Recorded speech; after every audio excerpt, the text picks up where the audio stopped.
little circles spinning around. Hey, brother, we are live, coming to you live from the Primal Man Project page. Welcome everybody who's not yet dialed in, but people who are going to.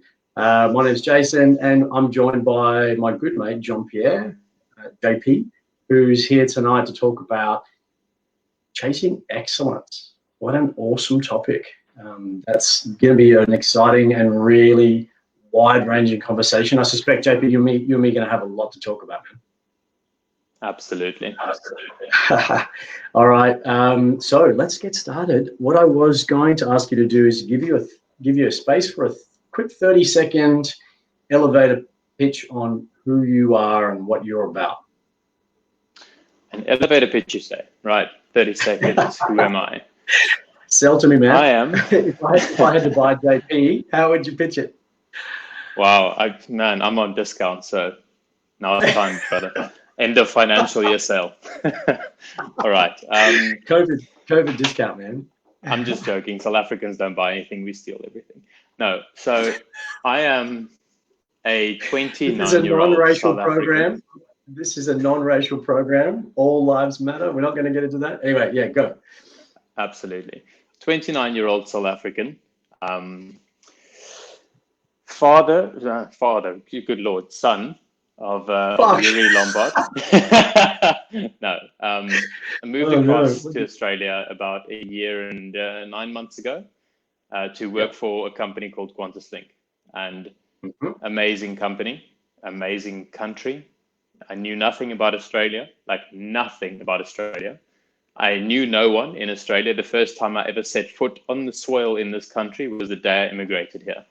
So that was terrifying, as you can imagine. You know, and we'll get into that a little bit when we speak about the privilege of adversity. Just a little sneak peek there. Yeah. But that's me basically. I coached CrossFit in South Africa for a couple of years.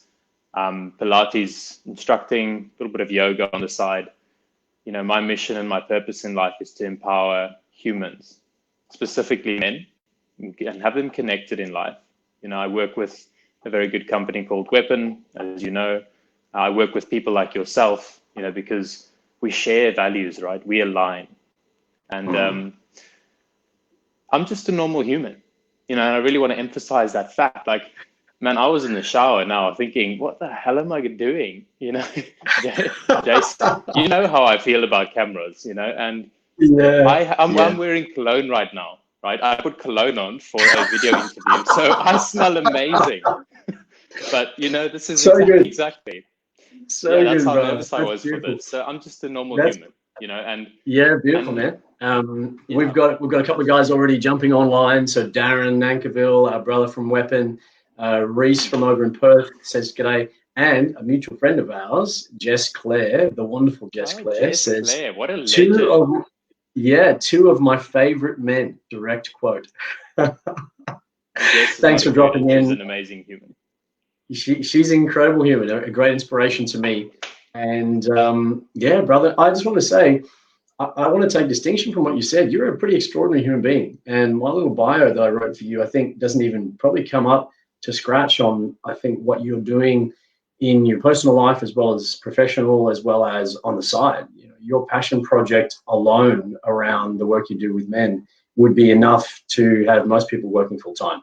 And you're doing that on the side as a passion, a hustle / you know, meaning in life. And I think to then be also studying physiology and Pilates and flying as a captain and everything you do around your physical fitness and training, you know, to be talking about excellence, you're very, very qualified to be, you know, sharing your wisdom, man. So I want to ask you to acknowledge yourself and know that there's a very good reason you're sitting in this chair talking to my audience, who here on the Primal Man Project page get a lot of value from people like yourself who've walked the path and are happy to share. So my humblest welcome to you, brother. You are deserved of that chair.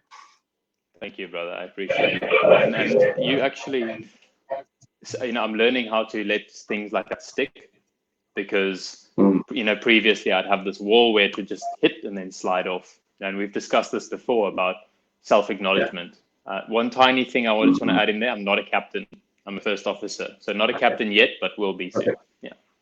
Okay, perfect. Thank you, man. Thank you for holding that standard of integrity. It's one of the things I love about you, JP. You are a man who is at gold standard of honesty and integrity. I really look up to you about that. I didn't introduce in the beginning of the show what we'll be covering today, so I thought just really quickly now, for those who haven't seen the bio and the summary, today JP will be sharing some of his wisdom around leveraging nerves in achieving states of peak performance. Self-acknowledgement we started to touch on there, which is a beautiful topic. I think that's passionate to both of us. Consistency versus intensity. I know this is an area that you've shared before in your own social media, but it's a great distinction. I really look forward to hearing your wisdom around that. Empowerment versus dependency. Again, something you've talked about, your own experience with injuries and coming out the other side to get back to peak performance. I know a journey which you're still on. Looking forward to hearing from you around that. And something that's, again, very important to both of us is mindfulness and some of the practices that we have in our own lives. What I want for this call is for us to share as many of the practical strategies and tactics that we're using in our life so that this can be actionable, and also to get nice and deep in these topics. I think the format of having a really cool extended conversation allows us to really dive into the really juicy parts of these things for each of us. So I don't want to hold any holds barred. The conversation last week has already stirred up a fair bit of interaction in my life because of what we touched on around sexual health and identity and sacred sexuality. So similarly, no holds barred, man. I'm really looking forward to getting into it with you. Brother, you said you wanted to start with a mindfulness exercise. So I might throw it over to you and let you lead what you had in mind. Perfect. Thank you. And just as well, all of those topics discussed will have a little timestamp in the comments. So if any of that sort of resonates with you or your audience, they are more than welcome to go and have a look and, go and see and just skip forward to the part that they like. The little mindfulness exercise, it was very wholesome, right? And as a disclaimer to everything I'm going to speak about tonight, I am not a guru, right? I'm not the person who came up with these things. This is a collection of amazing humans in my life, of authors, of yourself, of friends and family, just these little principles and practices that have my father, for example, huge one, that have really sort of come together. And I've been very blessed and very privileged to be the bearer, to be the receiver of those things. So little mindfulness thing I wanted to run through. I'm going to ask yourself, and I'm going to do it as well, and the audience, just to close your eyes just for a second, right? So no one can see each other, so it's not weird at all now. All right. And what I want you to think about is it's no coincidence that you are sitting in that chair that you're sitting in right now, right? The fact that I'm sitting where I am right now in Australia is the accumulation of everything, every decision that you've ever made and every interaction that you've ever had. And what I want us to come to acknowledge just are the people in your life, right? The people around you, the people who have supported you through the deepest, most challenging times of your life, the people that have supported you, that have been there, that have bled for you, that have been standing in the background watching you grow. Just take a moment to acknowledge all of those people. Thank you, brother. Thank you for joining me with that. It's just something that's so powerful. Man. Yeah. That was really beautiful. Tell me about your inspiration for that, and just maybe talk to me a bit about what was in there for you. So my inspiration around that, I did a flight last night with a very senior Boeing 747 captain, right? And the Boeing 747 is the queen of the skies. She's the flagship of all airline pilots. She's the one aircraft that every airline pilot wants to fly, the big double decker, the real sort of 1980s golden era of aviation. And this was an incredible human being. Like, this man had so much experience under his belt, and I asked him, and I do this with most people that I fly with now, because I'm in the unique position where I get 2 to 3 to 5 to 8 hours alone in a cockpit with another human being And we don't have anything in particular to discuss apart from operational things, right? So where this came from was last night I asked him about his life history. And wow, I mean, we spent 4 hours going through his life history. It was incredible. And I was very proud of myself because I did something, Jason, that you showed me, right? And I'm incorporating that in my life now, and that's holding space. And I'd love to sort of get your take on that. But I created and held space for this human being, and he just stepped right into it. And he started talking about the things that he'd done, the places he'd been to. And what I realized from that is that human being was not there alone. He did not get there by himself. And he acknowledged all of the people around this whole journey. And people come and go in your life, right? There are some people who stick, but the people who are there in your life are there at the exact time that you need them, right? There will be friendships in your life that, man, they will be so powerful and impactful. And you will think to yourself, man, this friendship is going to last forever, or this relationship, right? And the amount of growth and support that you get from those humans is phenomenal. And then they go away. And that's okay, right? Because partners as well, you get something called a life section partner. That person was the exact right person to be there at that time of your life. They added so much value and so much power to you. Anyway, I'm diverging again. I do that a lot, but that was the inspiration for that. Was he acknowledged the people in his life that had gotten him to that point, and I thought to myself, wow, who do I have to acknowledge in my own life? And the list was just gigantic. Very, very top of the list was my father. You know, the kindest, most gracious, most integrous man I've ever met in my life. And I don't say that because I need to. You know, we've had a very, very tough relationship. And through my work with the forum, we've actually just connected, and just amazing, amazing relationship we have now. And yeah, here I am in Australia because of him. Wow, brother. That's really powerful, man. Thank you for sharing that deep experience, that deep wisdom. One of the things I do really appreciate about yourself is that you do experience things on a really deep and powerful level. And one of the things I've loved in our friendship as we've gotten closer in the last, say 6-8 months, is when I've shared a practice with you, you then take it and it becomes yours, and you do it wholeheartedly, and then you share it with others, and then the others share it back to you, and the ripples go out. And the gratitude practice, I've heard you so humbly attribute learning the sharing 3 gratefuls at a meal with people you're eating a meal with, which is a practice that I've learned from my coach. And the beautiful part about it is you've taken it on so wholly, and then you have a beautiful story around it actually being played back to you. What happened there? Oh, so as you said, Jason, that whole gratitude thing was absolutely phenomenal, and I incorporated that very day that I left your house for the first time. I remember you invited me over for dinner. I brought you a curry. It was a whole thing. We're gonna have to tell that story now. Story there. We're gonna have to tell that story now. Oh, okay. So, do you want to go through? No. Jesus. Okay, so I absolutely adore cooking, right? And through COVID, I started cooking many, many things because there was nothing else to do because the gym was closed. So through my cooking experiences, I found an amazing butter chicken curry. And I know that Jason is an incredible chef, right? But very sort of niche in his chefing. He's amazing at like real nice French cuisine and just real high class stuff. I just put in mince and just stuff to muscles.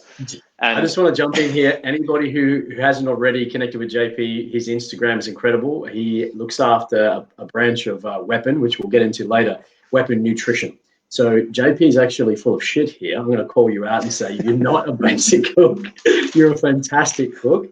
On that basis, continue your story. Right. So I made an incredible butter chicken, and I know that Jason has an appreciation for very nice food. And I was super freaking proud of my curry, right? This curry, I tongue punched this thing, and it was the most incredible curry ever. I know you love that word, right? So I thought to myself, what better way of the first time I now have dinner at Jason's place is to bring him some of my coveted curry, right? That I thought, wow, this is like, because throughout COVID, it was quite tough. I didn't have anything else to bring.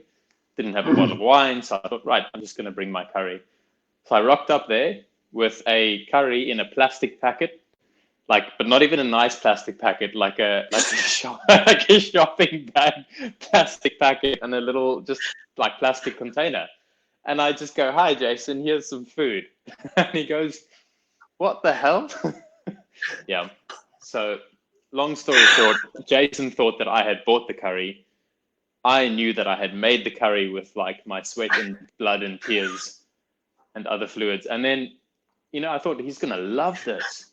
And it was a whole misunderstanding. We had an amazing training session where Jason couldn't walk up the stairs after our training session because booty bands and glute training. It was awesome. And then at the very end of the night, he goes, here's your curry, mate. Take this away. And I go, no, I made that for you. And then it was like a huge thing. So, that communication, right? That's such a perfect example of abundant communication, which is something that I would like to touch on later. I had no fucking clue what you were doing, bringing me a takeaway curry when I was preparing to make you a full, amazing duck full spread dinner, and it came in a takeaway packet in a plastic bag from a supermarket. No fucking clue what you were doing. Oh man. And anyway, but what was really cool about that is that you and I had a really authentic conversation. You actually, you could have taken offense because I didn't acknowledge the obviously clear effort and time that you put into making that. What was actually, in fairness, probably one of the best curries I've ever eaten. Legitimately, it was beautiful.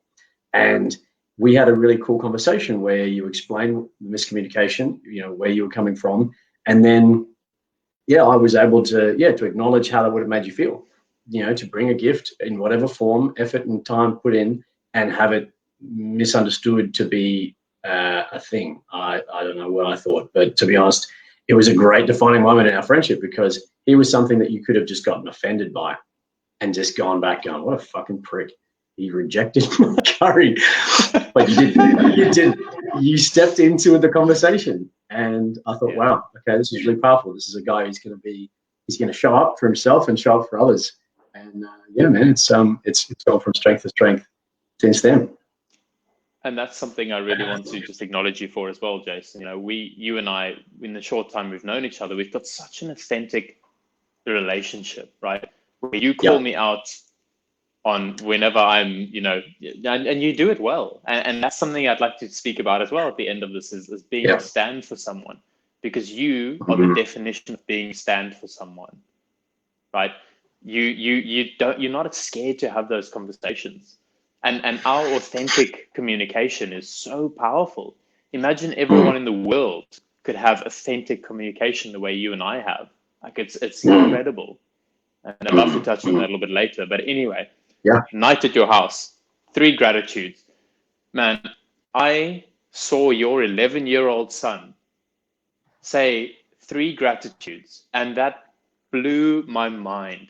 I was raised very religious, as most people are, and there's a ceremony around praying, right? You sit around the table before you eat, you pray, thank, for the food, etc.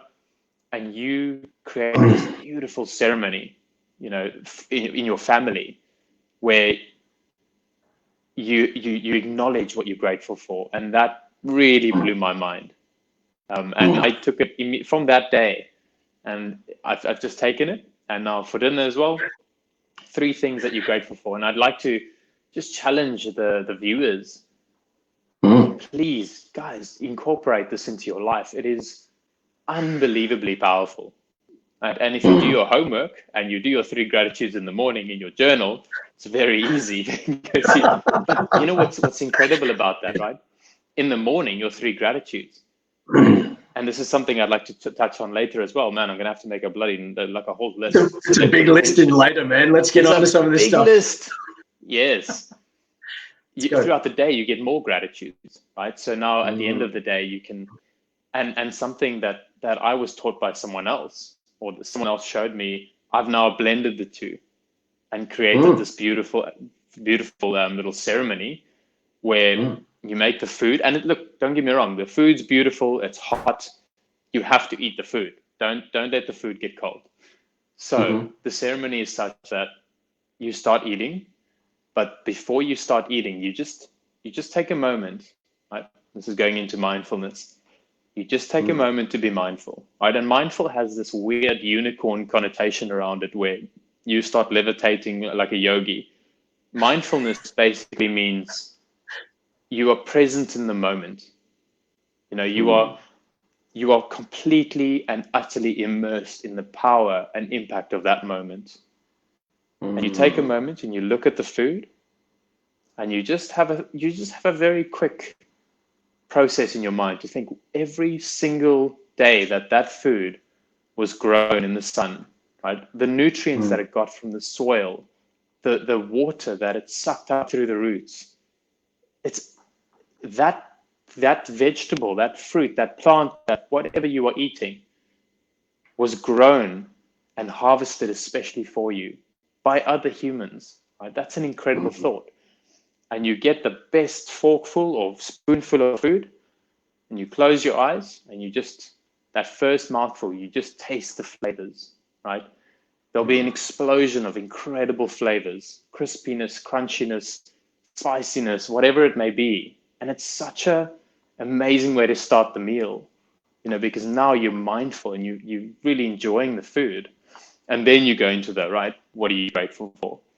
And it creates this space, it creates this atmosphere around the dinner table of connection, right? And it's so powerful. It changes the game. There are no phones, there are no screens at the dinner table, which is just, because it detracts from mindfulness. I've destroyed an entire thing of popcorn, and I was like, where's the popcorn gone?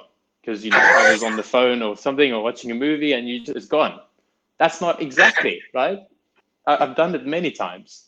So anyway, that's just an experience. And where that came back to me was, I was having I made dinner, and I was quite distracted while making dinner. I sat down, I wanted to eat.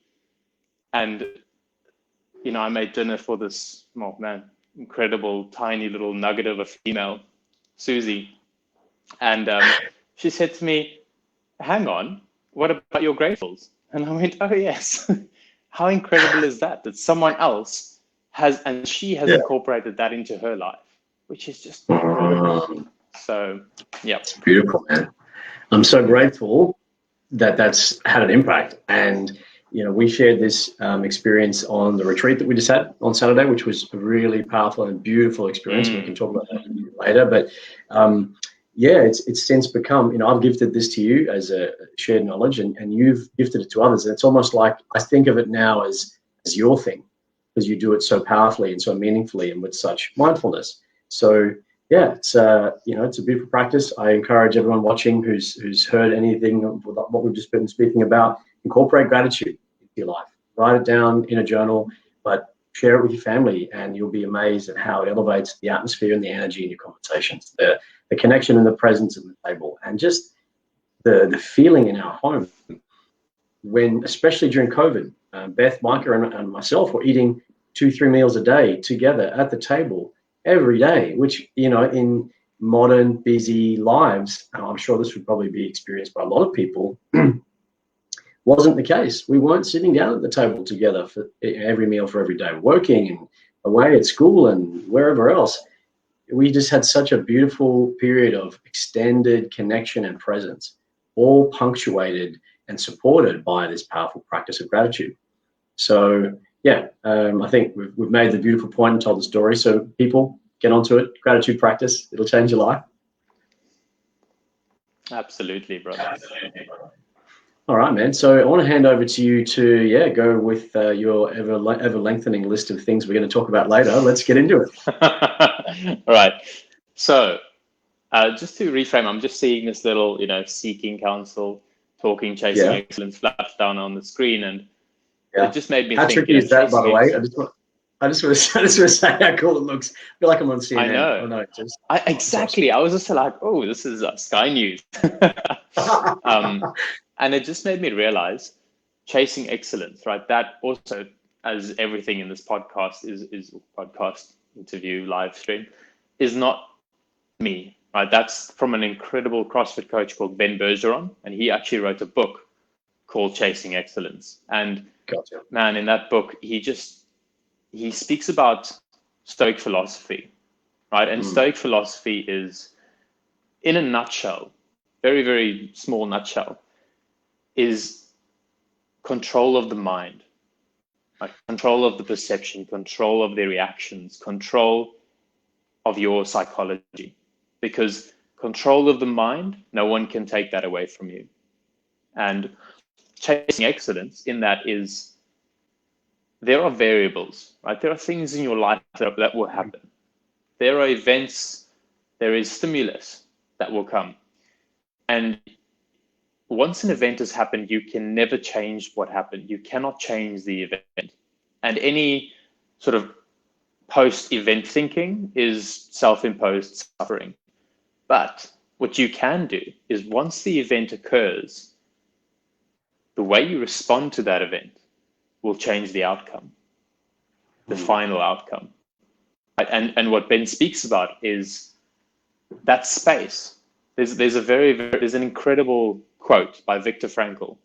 I'm probably going to massacre it, so I'd recommend everyone actually just Googles it and sees what the real quote is. But it goes along the lines of, between stimulus and response, there is a space.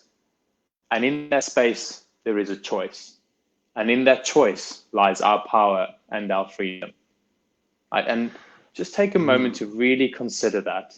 How incredibly powerful is that?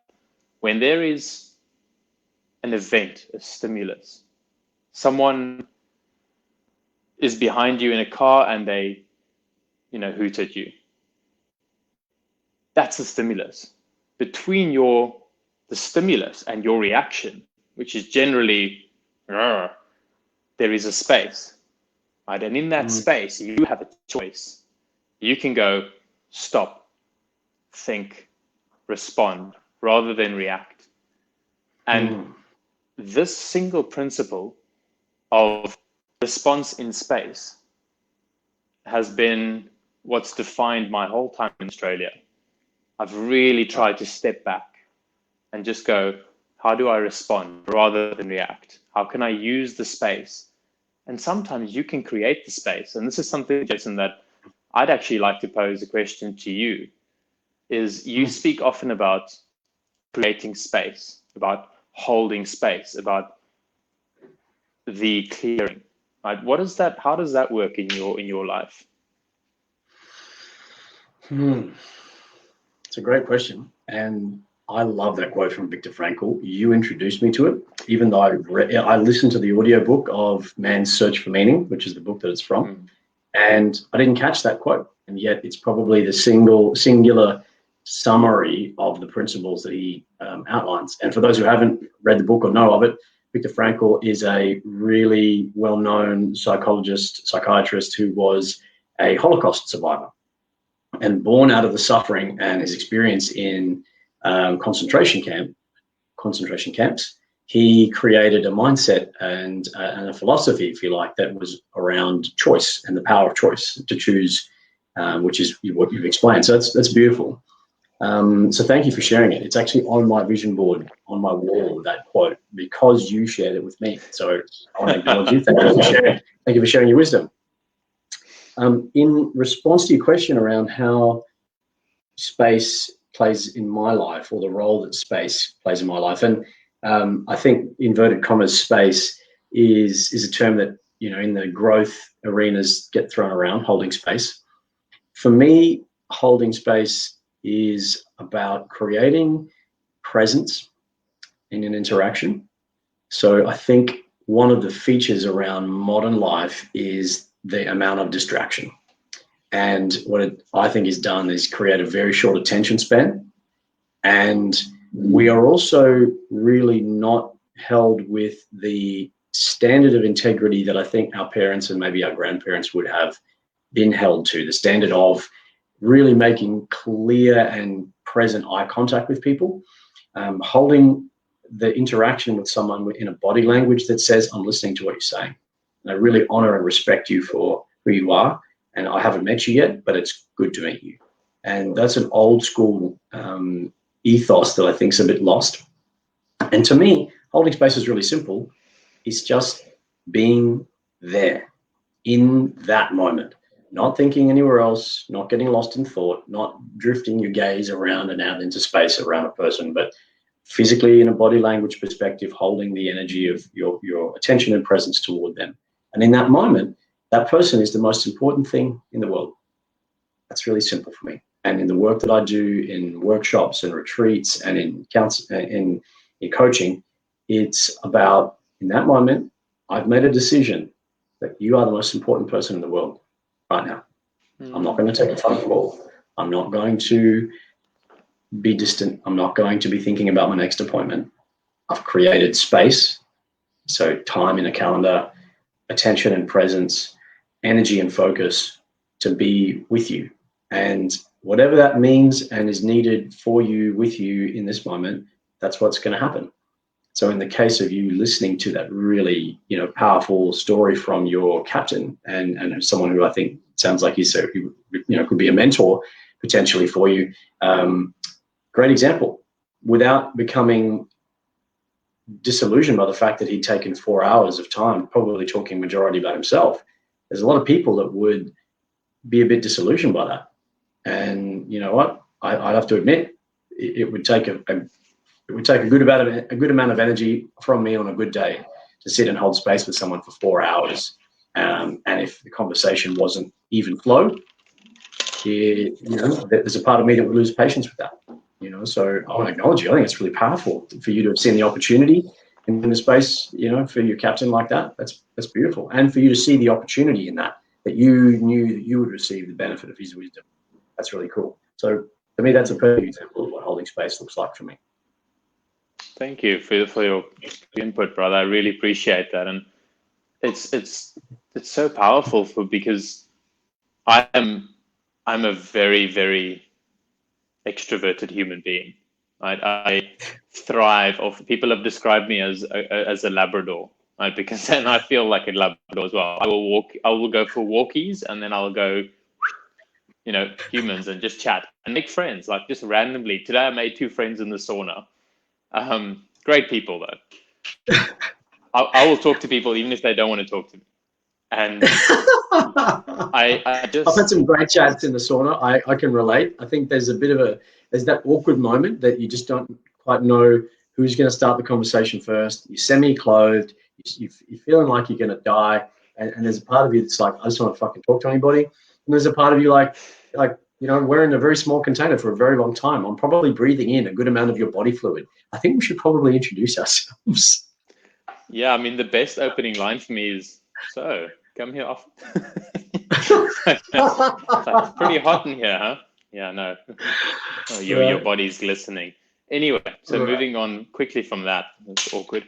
I just finished a book called The Like Switch, right? And again, incredible book. I'd highly recommend it. It was from a FBI agent who was in the United States, who was sort of their lead interrogator, right? And he trained people how to basically make friends. It was incredible. And he converted spies from hostile countries to spy on the hostile country for America. So basically made them double agents, which is, in his words, the pinnacle of human relationships, because to get someone to trust you who's actually spying on you, it's a big thing. Anyway, and then he went on, he finished with the FBI, went to university and did his doctorate degree in psychology. And then he wrote the book. So Dr. Jack Schaefer, amazing human being. Anyway, in this book, he speaks about extroverts and introverts and holding space for people, because the whole point of the book is how to regulate your your personality in order to match someone else's, but not for the purposes of contrived manipulation. It's for open and honest interaction, right? How friendships naturally develop. And introverts and extroverts are inherently different. And the one thing, and I love this, he says he could always test whether someone is introverted or extroverted, because there's obviously a spectrum, by he would chat to the person and then he would stop midway through his sentence on purpose at a very obvious point in which the next word is quite obvious. And he would create a little space there. And if they finished his sentence for him, he knew immediately that they were extroverted, because that's what we do. We love finishing people's sentences. And other extroverts don't mind, right? Introverts do not like it. They don't like if you finish their sentences, because what we do as extroverts, what I do as an extrovert, is I speak without thinking. I don't engage before opening mouth sometimes, which gets me into lots of trouble sometimes, but it's my personality, right? And I've embraced it and I enjoy it. I love being able to connect with people. Where was I going with this? Yes, so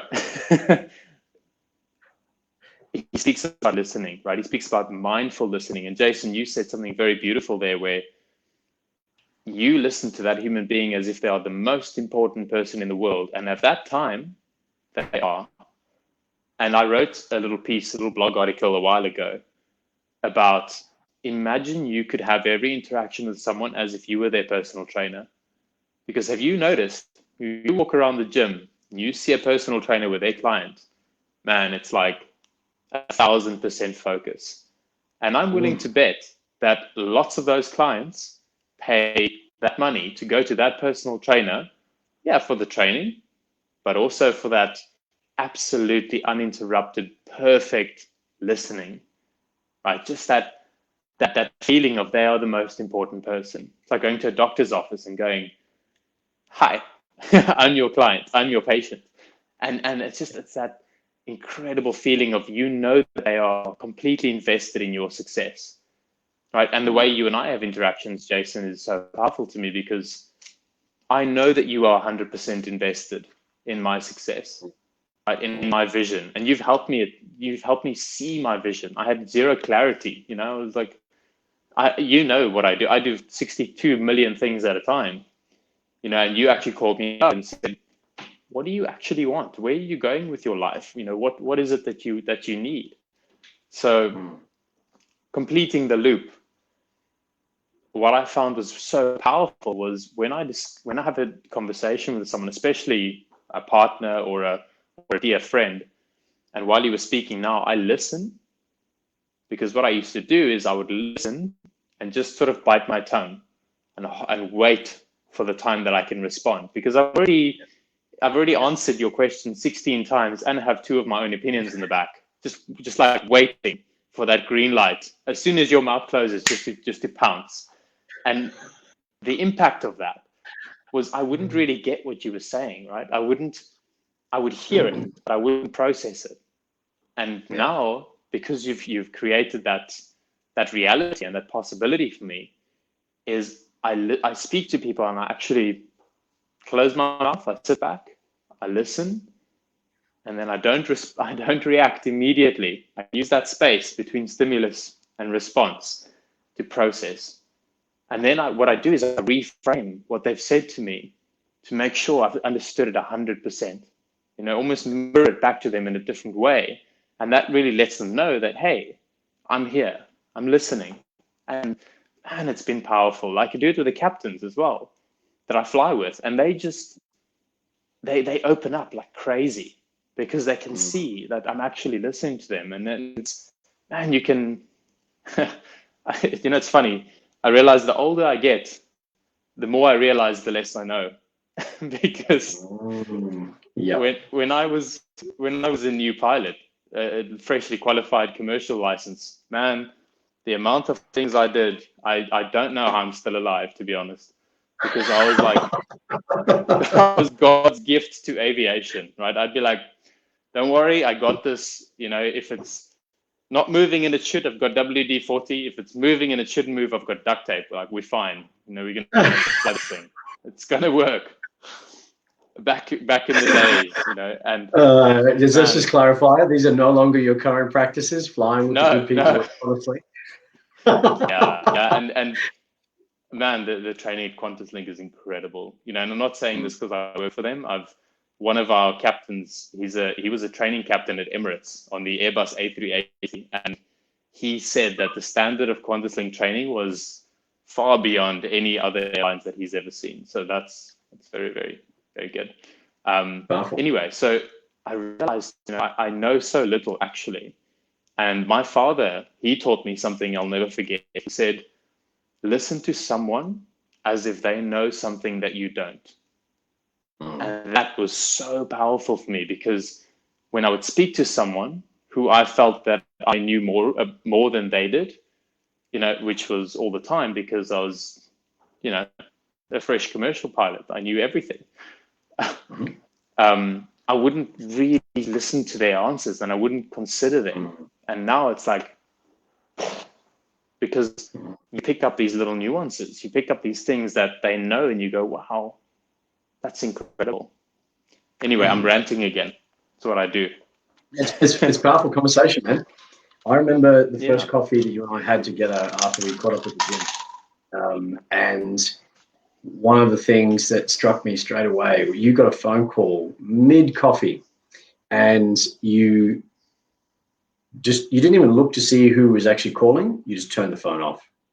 And it was just an acknowledgement to me that this is a standard of presence and connection and holding space that was a benchmark for me. And yeah, so I think it goes both ways. You and I both got that value of presence and connection. And it's how we've been able to have the depth of communication and connection that we have, because we can go deep and really into the details of a topic because the world's shut out. What we, you know, and what I also loved, and this is how I knew after I came home from our first coffee, and I was like, I told Beth, I was like, yeah, I'm going to keep this guy. I took a notebook to my coffee with you, and I was taking notes of books and podcasts. And I think from memory, you did the same. But I remember that really powerful exchange, that really powerful knowledge exchange, where I felt like we had this great parallel path in personal growth and work and working on ourselves. We've both come across incredible sources of knowledge and wisdom, both been really impacted powerfully by beautiful books and sources of knowledge. And you know, I've done the real education courses, and you've done Landmark Forum, and you know, I had different books that changed my life, and we've since shared a lot of that. I think my audiobook list is actually mostly coming from recommendations you give me. So yeah, man, it's been a powerful few months, you know, sharing and supporting each other. But brother, I want to jump into some of these really powerful topics that I want to create some space for you to share around. Leveraging nerves is the first on my list. Tell me about that. What does that look like for you? So, leveraging nerves. This is the inspiration for this, and all of these topics that I'm speaking about is little blog articles that I've written. You know, and for me, the blog was just about putting pen to paper, you know, because that's my way of expressing. And leveraging nerves for me was very powerful because it comes from the world's top male CrossFit athlete, you know, and that's the first place I saw it. Matt Fraser, and this guy is he's a force of nature, right? He's just an incredible human being.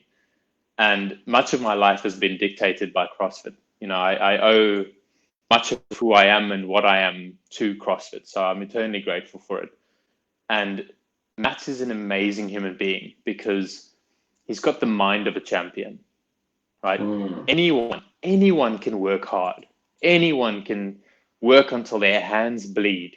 You know, anyone can just destroy themselves in front of a crowd because that's just what humans can do. We have this override switch.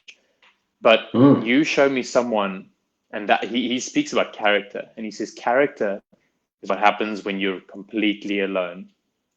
Right? It's the work you put in when no one is there.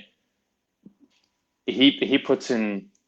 He's alone in his basement, training himself, you know, dead for 1 weekend of the year, the CrossFit Games. And he spoke about nerves and how to leverage nerves. And so I went and I did a little bit of reading, right? I'm always very careful to use the word research, because when people say they've done research, you go, So I went and did a little bit of reading. And just to sort of understand what happens physiologically in the human body when we get nerves, when we get that nervous feeling, palms sweaty, knees weak, arms out. Anyway, vomit on something or other, mum spaghetti. And it's fascinating what actually happens, right? So you get your autonomic nervous system and your peripheral nervous system, right? And these two work in synchronicity.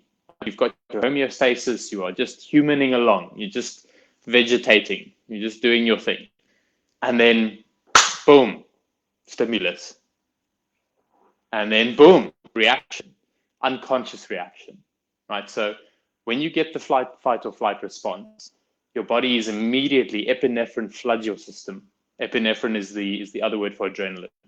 And it just absolutely floods your system, and it primes your muscles. Your muscles, the glucose gets flooded into your muscles so that they can respond as powerfully and as actively as they possibly can.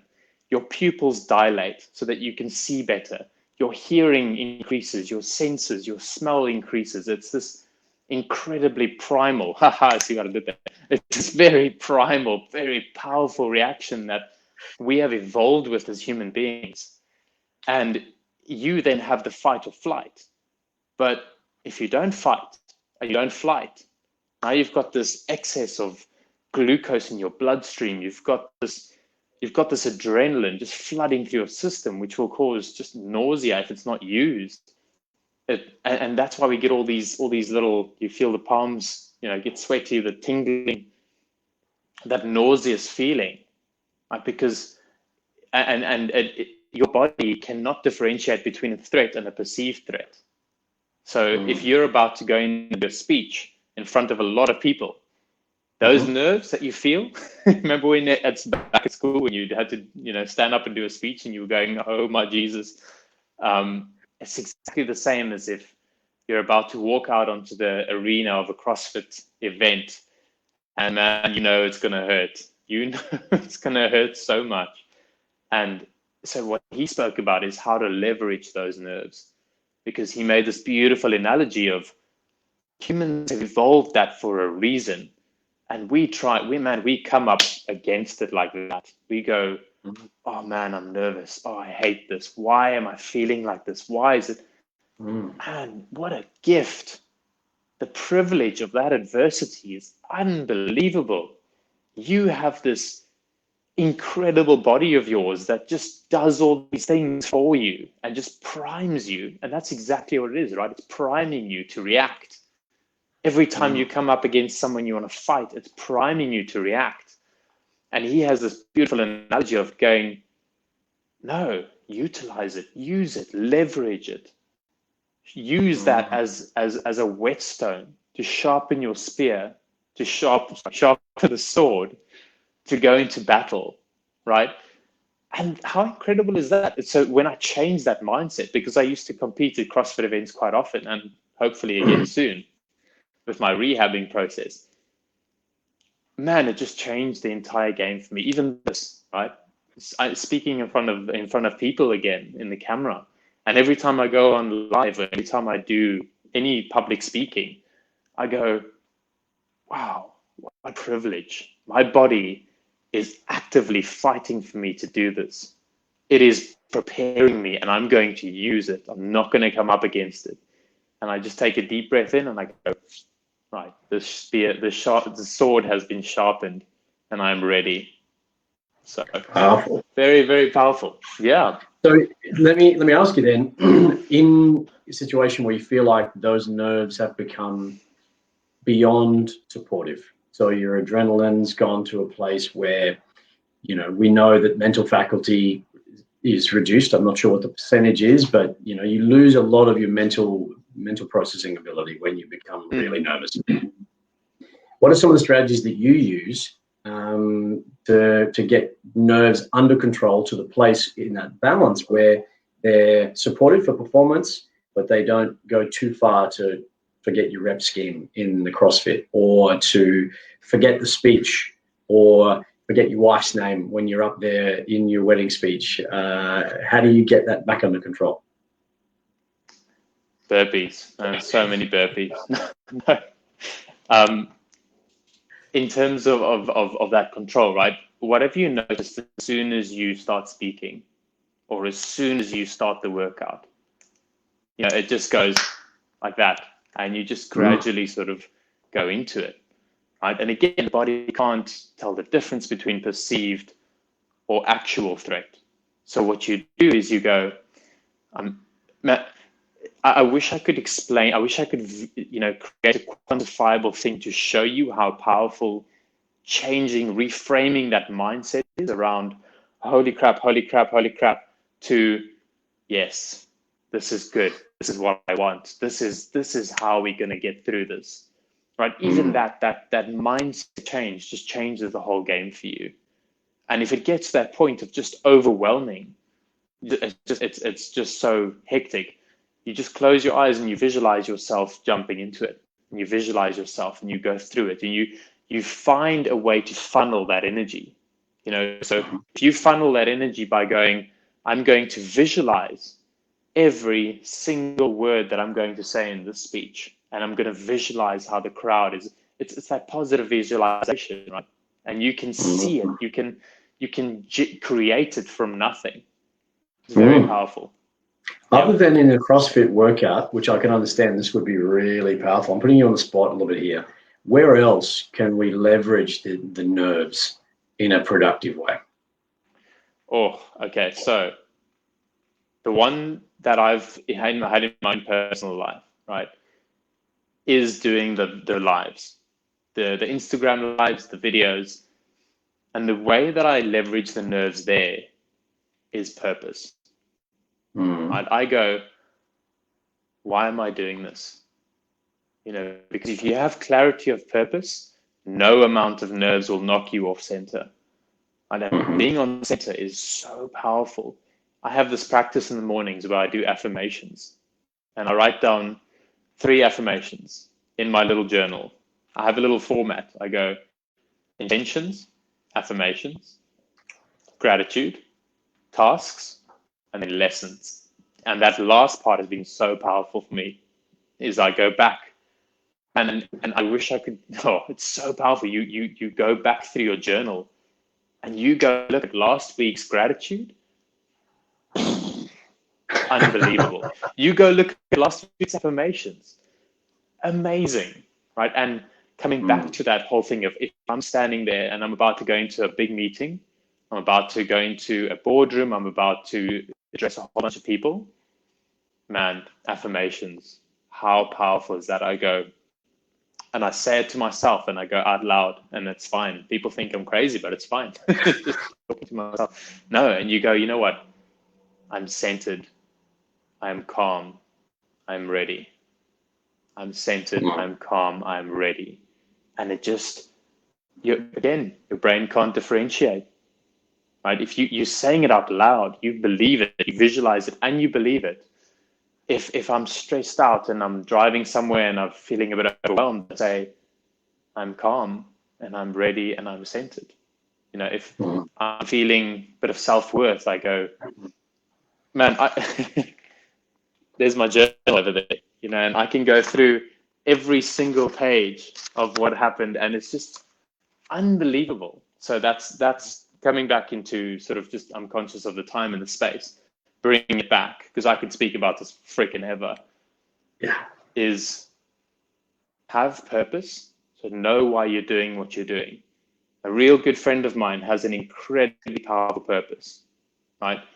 The things he does, sometimes it gets hard, sometimes it gets overwhelming, and then he looks down and he looks at his notes and it says there, men are dying.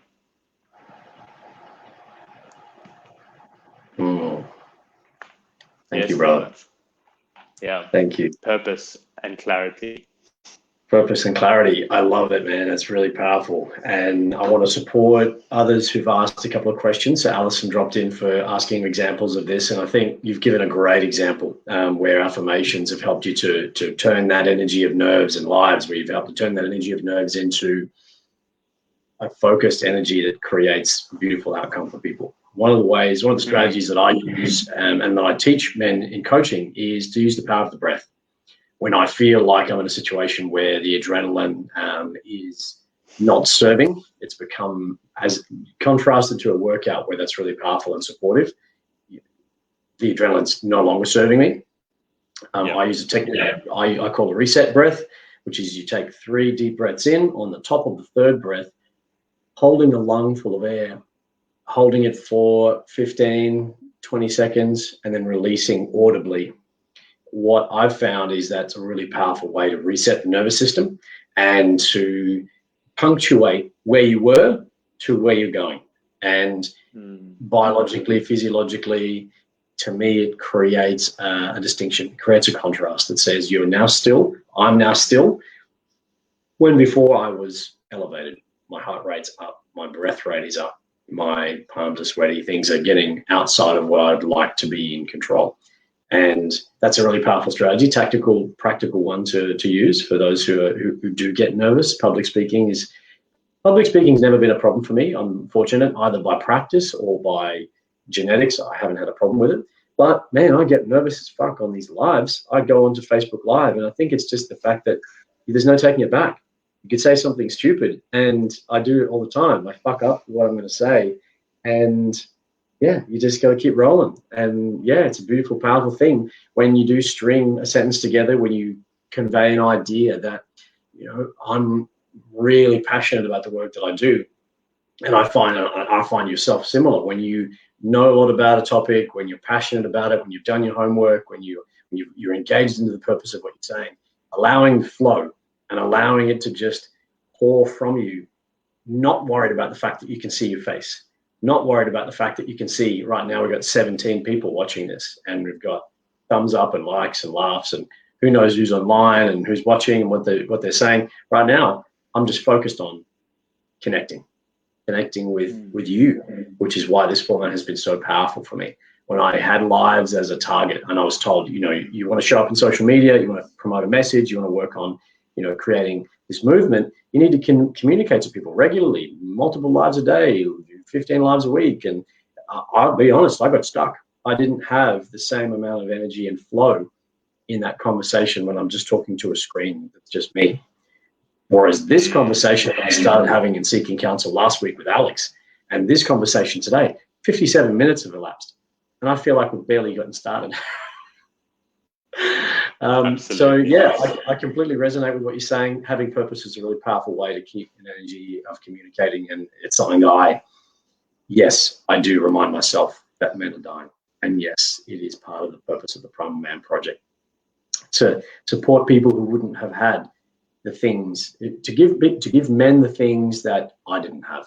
You know, when I really struggled in my life and I was in a bad place, I didn't have the tools, I didn't have the strategies, I didn't have a community of people to lean into and to ask advice and to ask wellness practices and to hear about different books and different strategies and different podcasts and different courses I could have gone on. It didn't exist for me at that time. And so for me, having really felt powerfully that I needed to create this, it's now created a momentum of itself. It's now got a purpose bigger than me. And I don't have space to procrastinate anymore. I don't have space to self-sabotage anymore, which is something that I used to deal with. Now, I just get messages from people, hey, when's the next event? Hey, are we going online on Sunday? Hey, when's the event circle? Hey, what are you doing? Hey, what's happening? And it's inbound now, and that's so powerful. So the other thing that I've talked about quite a bit is purpose, and you've alluded to it around purpose, around what you're communicating. I think purpose, and I've heard a lot of men share in our men's circles just how challenged they are feeling purposeful, feeling the motivation to go to work out, feeling the motivation to get up and go to work, feeling the motivation to call that client, and feeling the power to push past the resistance. My experience recently, and this Seeking Counsel is a byproduct of this incredible 3-day immersion course I did with Jess Clare. And her philosophy was throw both shoes over the fence, and make it happen. Before you even have all the details sorted, before you know exactly what you're doing, come up with a beautiful idea, whatever it is, throw both shoes over the fence and go on a fence and go and make it. And so that, for me, has been one of the biggest strategies I've used recently to turn the dial, to move the dial around purpose. Commit to something, make it public, make it so that other people are relying on you, me, and I won't have a choice anymore. It will happen. So on purpose, that's one of the things that I've learned recently that I wanted to share that has been really powerful for me. So that's a piece of wisdom. Brother, I want to come to another topic that you're passionate about, and I know you can add a lot of value around, is this area of consistency versus intensity. I wonder if you could let us know what that means to you and what that's about. Yeah, absolutely. I'll jump into that. There's two things on what you said there was about purpose, right? And throwing. I love that analogy that Jess made about throwing both shoes over the fence, because now you have no shoes, right? And you're going to look real strange walking down the street without shoes. So you need to go hop over the fence. You can't go home. Yeah. You're going to go get it. And exactly. And that whole thing of purpose and throwing your shoes over and really committing to something, that is so powerful in terms of enrolling others in that possibility, as you've said, and this is something I've learned from the forum, where if you are truly committed to something, right, and there's a very big difference between being committed to a result, being attached to a result and being committed to an outcome, right? Because if you're attached to a result, the first obstacle, the first procrastination opportunity, the first breakdown you have is going to shatter you, and you're going to go, I'm emotionally attached to the result of getting this thing on this date. And I know I was there. I said on the 1st of, I didn't remember what, I think it was the 1st of December, I gave myself like 6 months, and that's a long time for my body after I got injured.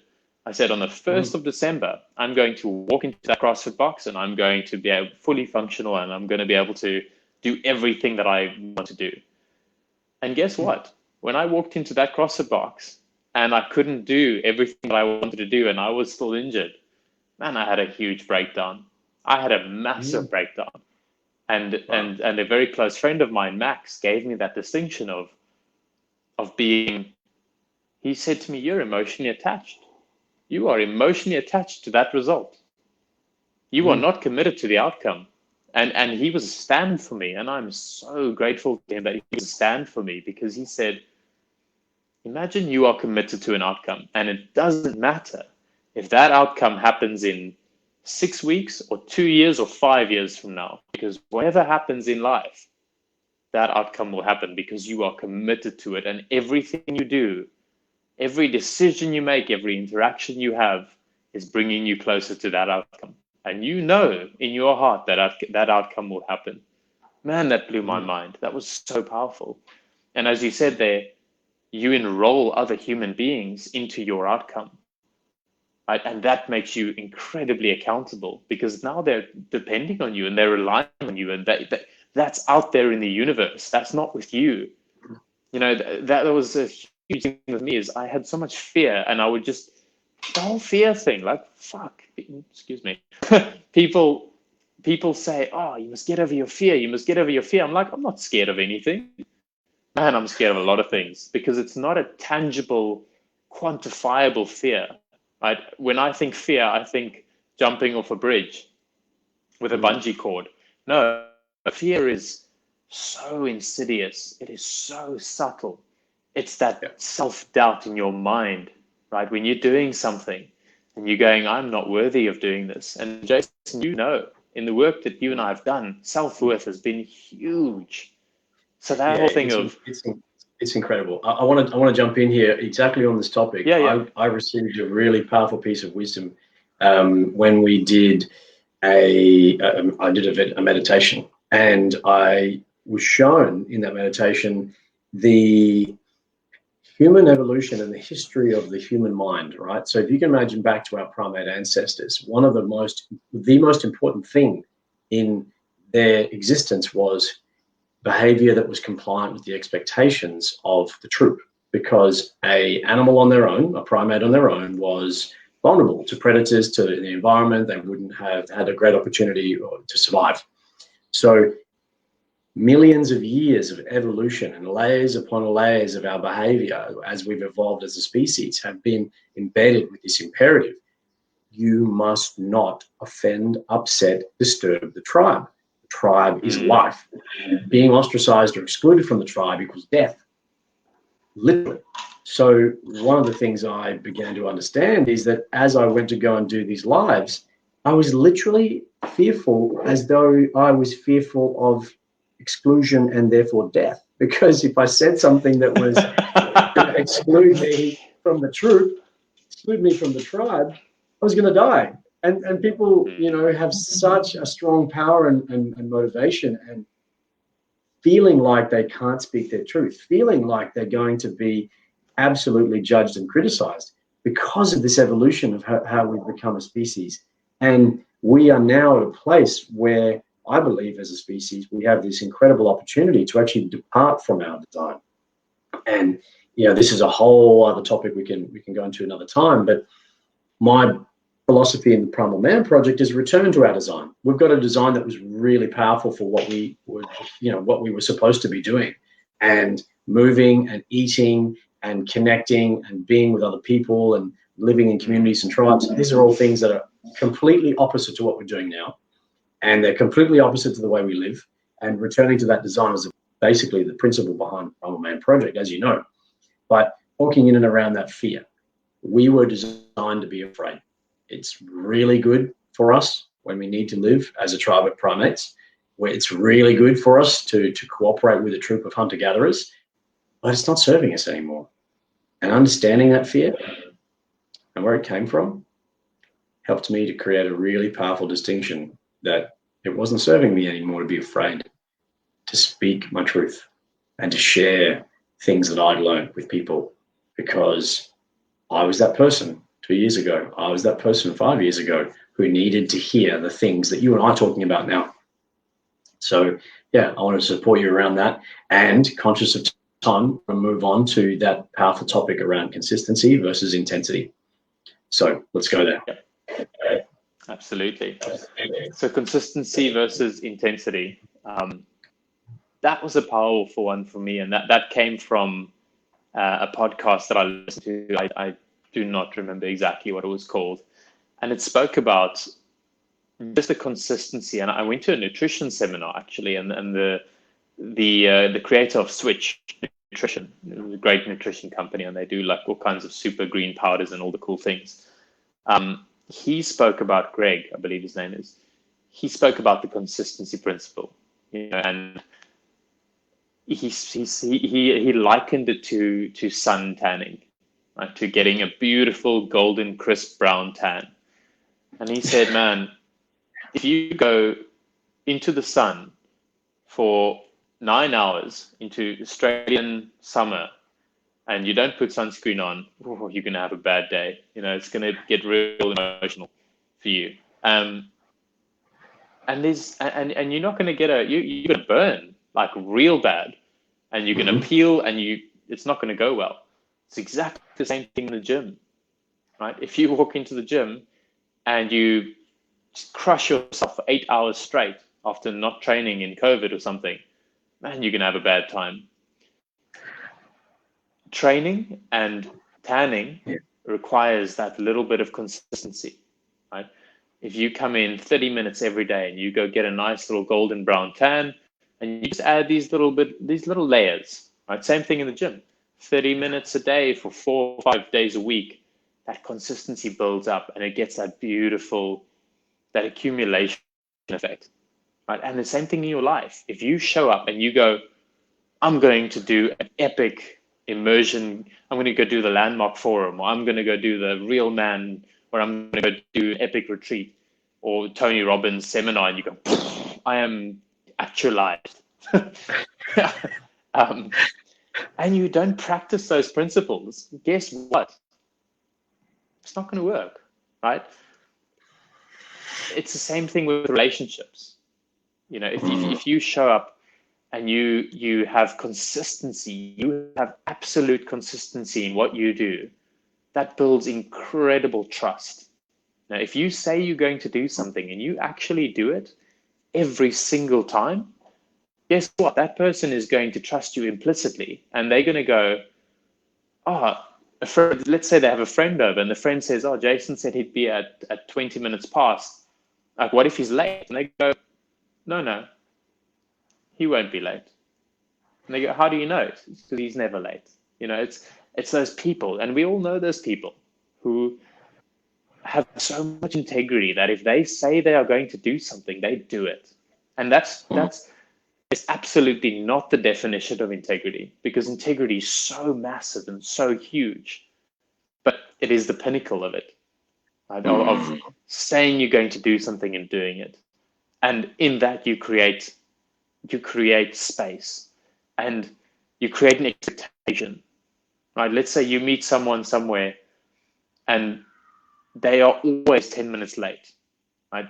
You create this two-way street of, oh, I know they're going to be late, and then that gives you an excuse and go, oh, I can be 10 minutes late because they'll be 10 minutes late. You know what I mean? But if you are that beacon and you create that space for them to step into, amazing. I'm very much diverging. Consistency versus intensity, right? So the intensity is important, right? The consistency is more important. So the other cool analogy was brushing your teeth. Man, you can go to the dentist 3 times a year if you really want to. It's not going to do jack shit if you don't brush your teeth. Your teeth are going to fall out. Right? Yeah. And it's the same when you show up in relationships, and you show up in the gym, and you show up in your nutrition. Nutrition is a huge one, you know, and you and I are on very separate nutrition journeys. You know, you're on a full keto, which is incredible. I'm on lots of carbs, you know, and it works for us. You know, see the donut, eat the donut. No, but don't eat the donut. Brother, there's just something that I just had, it was a calling, right? And I just wanted to touch on it because it was something that you said about earlier. And you said to me, and this sort of ties in with it as well. You said to me, you know, I was in this place and I did this thing and I did this. And it just ties into me with self-acknowledgement, where you are now is the product of where you were. Like, we know that, we acknowledge that.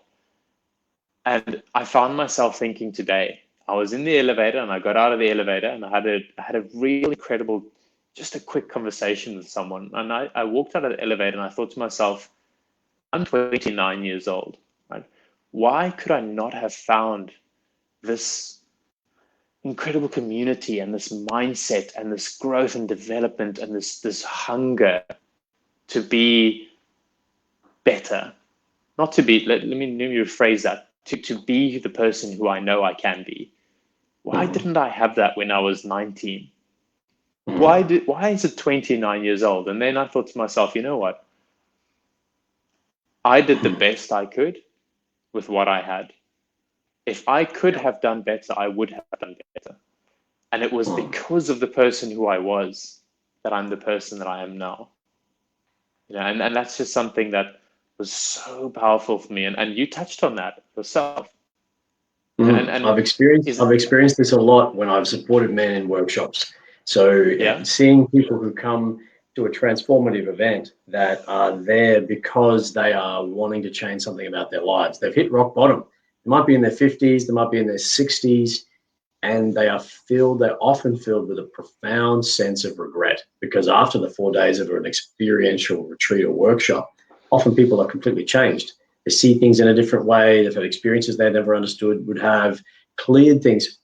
You had an experience on Saturday at the retreat that I probably couldn't have even explained to you that you would have had. You had no comprehension how it was going to be until you actually had it. So imagine experiencing that at 60. Imagine the level of regret and remorse of having only done those types of processes or work then. So I have sat with people who have had that exact emotion, and the only thing that I can say to any of them at any point is, thank God you've got it now. Aren't you grateful you've had it at all? 29, 49, 69, 99 on your deathbed. Better to have had it at some point, that realization that there's more to life than working 9 to 5, than being unconscious in your body, than living life for Netflix, the weekend hangover as a result of getting drunk on the weekends. It's moving into a stage of life where we understand that there's something really powerful that sits underneath the current of where most people live, moving into a different energy and frequency where we know we're fulfilling a potential that's even now. I don't believe I'm even accessing a percentage of the potential that I have available to me. I'm still working really hard on accessing the rest, which is why I value my friendship with people like yourself, because I know that you and I are going to raise each other's elevation. You and I are going to hold each other to a higher account and have the conversations that other people won't have. And yeah, I think that it's powerful that we've been there at all. And it's really powerful that you've gotten to that place at 29. I didn't get there until I was 33. Lots of people don't even get there until very late in life. So grateful to have had it at all is my response. Absolutely. And it's building on that, where if you're grateful to have had it all, man, if they didn't hit rock bottom, they may never have had it at all. You know what I mean? If they had just been, if you were coasting along, and a good friend of mine, Darren, said this to me. He said, if you're just sort of coasting along and you're doing okay, there's no reason for you to do something different, right? Because you're like, you're not reaching your potential, but it's okay, because you're not hurting, you're barely making it work. But then something happens that takes you to complete rock bottom. And I've had that, man, I've been at rock bottom many times throughout my life. And it just goes, what goes down, brother, must come up. I call it rock bottom for a reason. There's something down there. Yeah. And I've supported some incredible men who've come up from rock bottom. One of those men, I just want to read a comment here, a really good brother of mine, Brett Della. He said, definitely aged 50. So he said, if you could both, you both hit the nail on the head. I did the best I could. It allowed me to survive. Then can move forward with a better version of myself. And he's grateful for that. He's a great example of a man who I've been on a journey with, and he came to a really powerful change in his life based on some experiences from his youth that really shaped a lot of how he was living in his life. He's changed the direction of his life. He now works in men's work. He's created his own men's group, and would most likely be a future guest on this show. The Momentum Revolution is a beautiful men's group in Perth, and I went over to support him and facilitate a workshop with Brett. But just supporting, great context of somebody who has changed their lives at a point and is super grateful to have changed it at all, because the remaining years he'll have in his life, however many that he's blessed to have, will be much richer, much deeper, much more fulfilled, much healthier, happier, and fulfilled. Absolutely. That's I just, there's so much we could speak about, and there's, I definitely want to come onto the show again, just because I have this set of guiding principles that I'd love to chat about. But for now, I'm complete, and I'm happy with what we've achieved, and I'm happy with what we've done. And I just want to say thank you, brother. I just want to end by just acknowledging you, like, for everything that you have done for me, because I haven't known you for a very long time, but man, you facilitated such growth in me, and you have challenged me. You have been a stand for me.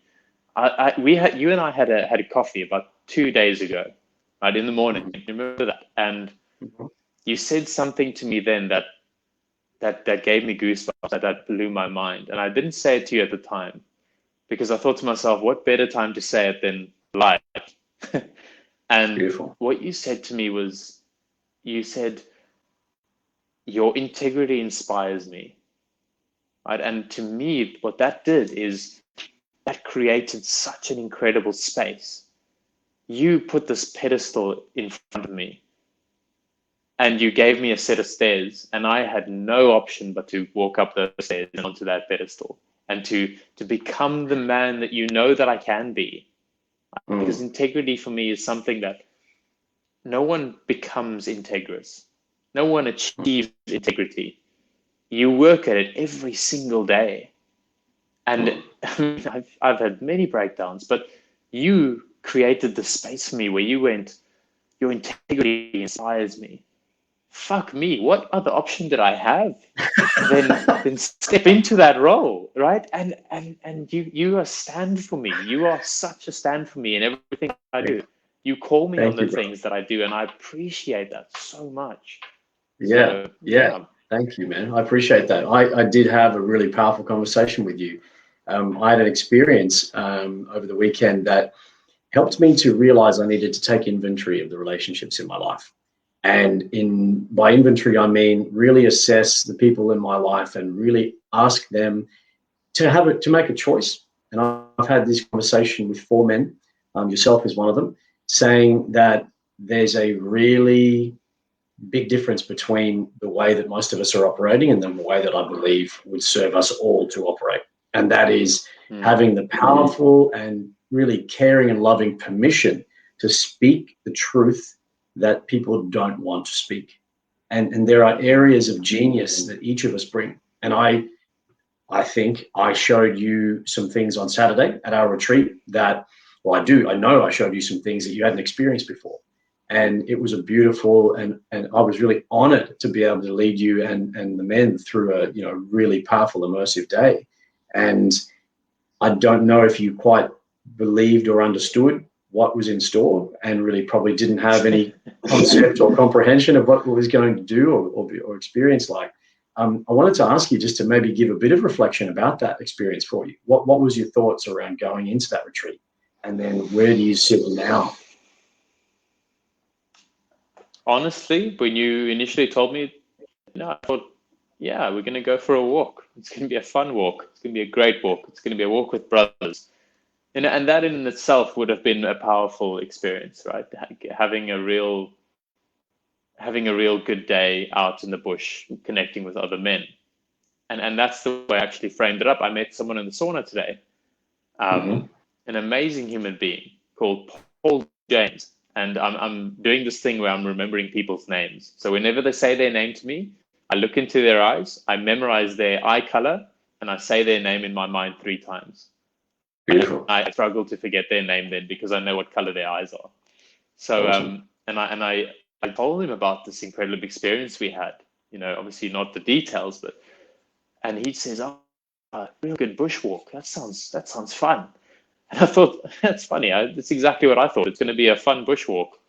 Man, what an experience it turned out to be. The processes that were facilitated were so powerful and so mindful.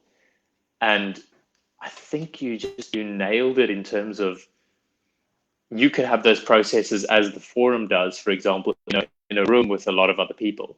Right? But we're out in nature. Like we're in this beautiful creek. There's a massive waterfall. There are very cold rock pools. This is stunning, gorgeous trees everywhere, and it's like nature, full on nature. There's little fuck off plants that'll sting you. Just don't go off the path. Not sorry. I learned that the hard way. Yep.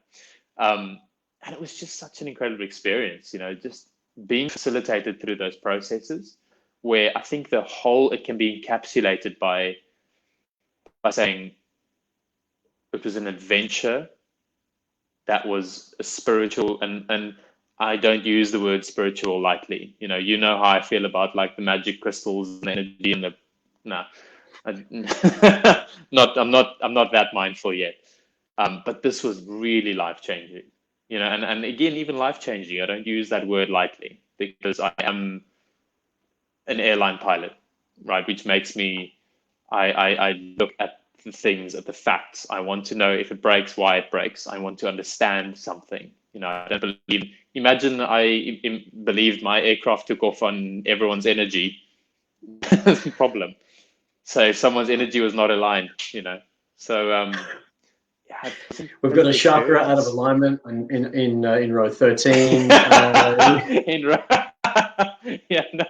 Could the passenger in row 8 Alpha please align their chakra immediately? You are delaying the flight, ladies and gentlemen. Oh, good Lord. But yeah, just closing by saying it was something that I could never have imagined, and it's something that you need to experience for yourself. You know, it's just, there's no other way to really say it, because I don't want to tell what the processes were, because they were so powerful. You know, you need to experience them for yourself, and it felt very primal. You know, excuse the pun, but it did. It felt like we were there 10,000 years ago, a bunch of men just sort of out connecting with each other, right? And the discussions that we had were so authentic. They were so void of ego, and they were so void of the need to look good, right? Because vulnerability created this incredible two-way bridge. Yeah. So I'll end there. Beautiful, man. That was very powerful. That's powerful. Yeah. Thank you, brother. Thank you for sharing your experience. And for anyone who's interested in coming on the retreat, we do another Sharpen the Spear. It will be at the end of July. As JP said, small number of men, really powerful day, incredible experience. It went even better than I could have imagined. Darren says, I second that. He was another man who had a really powerful experience on the retreat. So I'm really glad he was able to get the breakthroughs that he did. So that's my plug. I won't say plug, because to me, really, this work doesn't have promotion. It just has, I get to do this, and I've gotten to share it, and I'm really super blessed to be able to hold that space, create that container for men to take themselves through, for me to facilitate that process. And to come back to one of the themes for tonight around self-acknowledgement, I tried to use language. I found myself trying to use language that abdicated the greatness away from what I brought to that retreat. I tried to say, oh, it was you, man. You took yourselves through. And Darren was here with me at dinner last night and said, bullshit. We didn't know how to do those processes. We didn't know that they existed. We wouldn't have gone there on our own. We couldn't have gone there on our own. You took us there.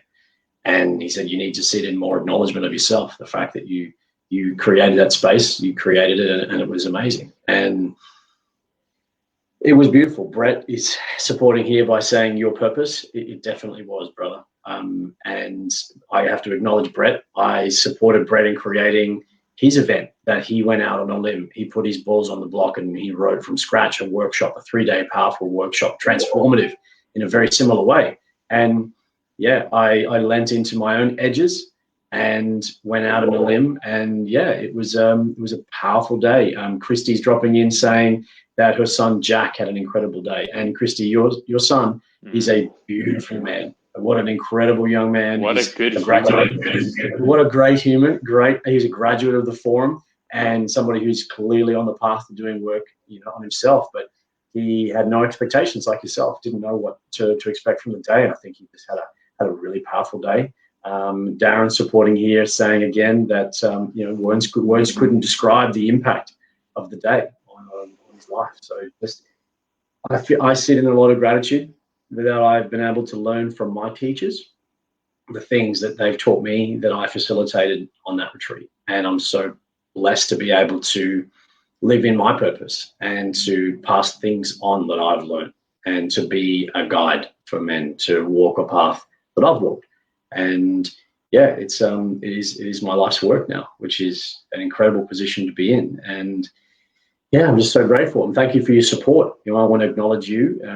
You supported me on the day as my number 2, and I want to share the moment that you created for me, standing or sitting in a beautiful spot with a beautiful vista and vision down over the valley. You asked me to sit and close my eyes and to take in the moment, and the words that you said to me were, you've created change. You've created a place where these men are going to transform their lives. And you encouraged me to take a moment to acknowledge myself for who I was and for what I was creating. And this was before you actually knew what the rest of the day would have in store for you. But you already had the faith. You already had the knowledge that transformation was happening, and that experience was going to be transformative for people. And you trusted enough to be there, knowing that I wouldn't just take you on a bushwalk.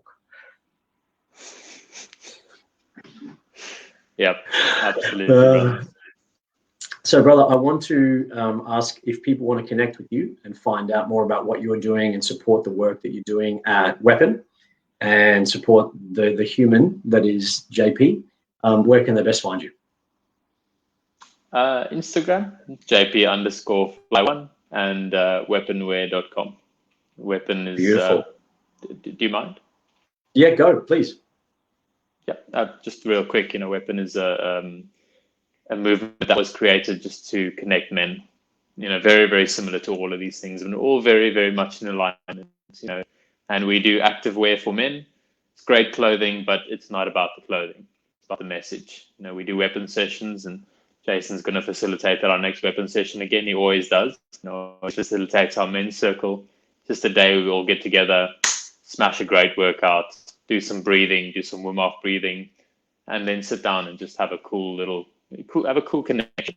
But we learn how to communicate with each other. We speak authentically in a safe space. So yeah.